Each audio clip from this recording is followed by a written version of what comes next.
بیا ظلم شوی دی یو بل 14 کلن ماشوم د جنسي زیاتي نه بعد ډېر بېدردۍ سره قتل شوی دی اخر ولې او په څه وجه او کوم ځای کې دوستانو که چېرې تاسو د دې پوره معلومات نه ځان خبرول غواړئ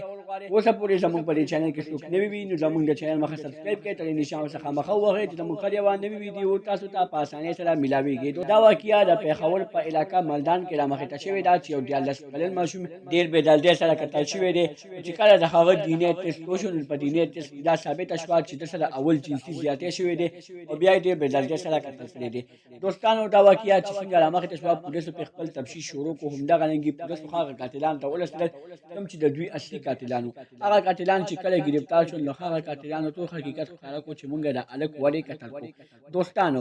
هغه قاتلانو وویل چې مونږ د هلک دکان ته راغلو نو مونږ درې وانو پلین ساز کړو د درې وانه د سرو زامن دي دا کوم قاتلان دي دوستانو دوی وویل چې مونږ یو پلین ساز کړو چې مونږ به د سره جنسي زیاتۍ وکړو او بیا به یې پرېږدو خو چې کله مونږ د سره جنسي زیاتۍ وکړو نو ده ویلې چې زه به ستاسو الونه کوم نو مونږ د نه ویریدو او مونږ هغه ډېر بېدردۍ سره قتل کړو هغه مونږ نه قتل کوو هغه له مونږ اصلي لږ نقصان ورکوو چې هغه زمونږ نه ویریږي خو زمونږ نه ډېر غلطۍ کې قتل شو دوستانو دا واقعي مونږ سره ډېرې رامخې ته شوې دي خو چا پې اکشن نه دی اخیستی خو چې نن پې چا اکشن اخیستی و نن به د 14 کلن ماشوم کوم چې مرید نامه ده نن به ده سره زیاتۍ نه کېدو دوستانو دغه رنګې زموږ په پاکستان کې انصاف نه میلاویږي چې زموږ په پاکستان کې انصاف میلو شي زموږ په صوبه کې انصاف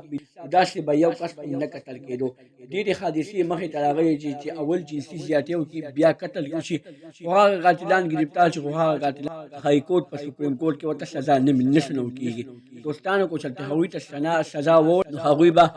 یو کس پکې پانسي شي نو بل کس په داسې جنسي زیاتۍ نه کوي خو نه اوسه پورې داسې بل نه دی پاس شوی چې یو کس پکې پانسي شوی دوستانو